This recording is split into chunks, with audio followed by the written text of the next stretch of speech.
दोस्तों नमस्कार। उत्तराखंड वीरों की धरती है। यह देवी देवताओं की भूमि है। यह शौर्य पराक्रम की भूमि है। कहते हैं यहाँ हर घर से एक सैनिक भारतीय सेना में है। आज़ादी से पहले भी इस प्रदेश की मिट्टी में जन्मे अनेक रणबांकुरों ने अपने देश के लिए प्राण न्यौछावर कर दिए। दोस्तों आज बात करते हैं महान स्वतंत्रता सेनानी चंद्र सिंह गढ़वाली जी के बारे में। चंद्र सिंह का जन्म उत्तराखंड के पौड़ी गढ़वाल जिले में पट्टी चौथन के एक गांव रोशनसेरा में सन 1891 में हुआ था। इनके घर की आर्थिक स्थिति अच्छी नहीं थी, लेकिन गरीबी के कारण वे प्राथमिक स्तर से ही अधिक शिक्षा ग्रहण नहीं कर पाए थे। सन 1914 में चंदन सिंह का लैंसडाउन में स्थित गढ़वाली रेजिमेंट केंद्र में भर्ती हो गए। वीर चंद्र सिंह गढ़वाली को भारतीय इतिहास में पेशावर बम कांड के महानायक के रूप में याद किया जाता है। कहते हैं हवलदार मेजर चंद्र सिंह गढ़वाली के नेतृत्व में गढ़वाल राइफल के जवानों ने भारत की आज़ादी के लिए लड़ने वाले निहत्थे पठानों पर गोली चलाने से मना कर दिया था। बिना गोली चले और बिना बम फटे पेशावर में इतना धमाका हो गया कि एकाएक अंग्रेज भी हक्के बक्के रह गए। उन्हें अपने पैरों तले जमीन खिसकती हुई महसूस होने लगी थी।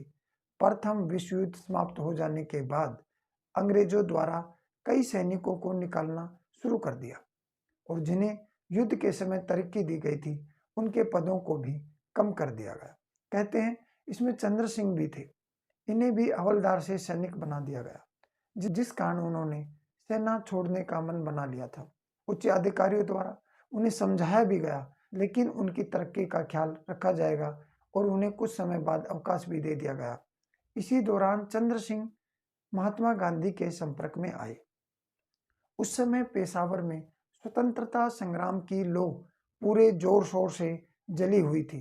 अंग्रेज इसे कुचलने की पूरी कोशिश कर रहे थे और इसी काम के लिए 1930 में इन्हें पेशावर भेज दिया गया और हुक्म दिया गया आंदोलन कर रही जनता पर हमला कर दे। उन्होंने नियति जनता पर गोली चलाने से साफ मना कर दिया और पेशावर कांड में गढ़वाली बटालियन की ऊर्जा को ऊंचा दर्जा दिलाया। इसी के बाद चंद्र सिंह गढ़वाली का नाम एक देशभक्त के रूप में विख्यात हुआ। उनको पेशावर कांड का नायक भी माना जाने लगा। अंग्रेजों की आज्ञा न मानने के कारण इन सैनिकों पर मुकदमा चला। बाद में चंद्र सिंह गढ़वाली और उनके सैनिकों को कोर्ट मार्शल की कार्रवाई भी झेलनी पड़ी। कहते हैं माननीय वकील ने गढ़वाली सैनिकों की पुरजोर पैरवी की। अथक प्रयास और कानूनी प्रयासों के बाद उनकी मृत्युदंड की सजा को कैद में तब्दील कर दिया गया। इस दौरान चंद्र सिंह गढ़वाली की सारी संपत्ति जब्त भी कर ली गई। उनकी वर्दी को काट दिया गया। कहते हैं एक बार अंग्रेज कैप्टन रिकेट ने गढ़वालियों पर गोली चलाने का आदेश दिया। चंद्र सिंह ने रिकेट के इस आदेश पर दखल देते हुए चिल्लाकर कहा कि गढ़वाली गोली नहीं चलाएंगे। गढ़वालियों ने चंदन सिंह के आदेश का पालन किया और जिस पर उन्हें गिरफ्तार कर लिया गया। चंदन सिंह को आजीवन कारावास की सजा सुनाई गई।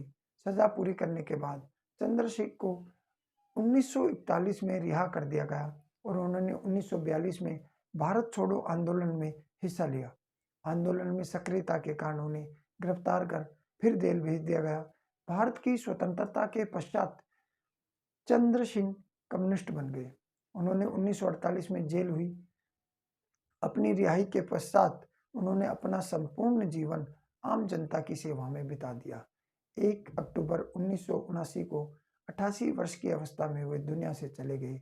दोस्तों भारत के महान स्वतंत्रता सेनानी एवं वीर फौजियों सैनिकों की कहानियां आप अपने परिवार बच्चों बुजुर्गों को जरूर सुनाया कीजिए, जिससे हमें महसूस हो कि हमारे पूर्वजों ने हमारे देश के महान सेनानियों ने इस देश को आज़ाद कराने के लिए कितना संघर्ष और बलिदान दिया था।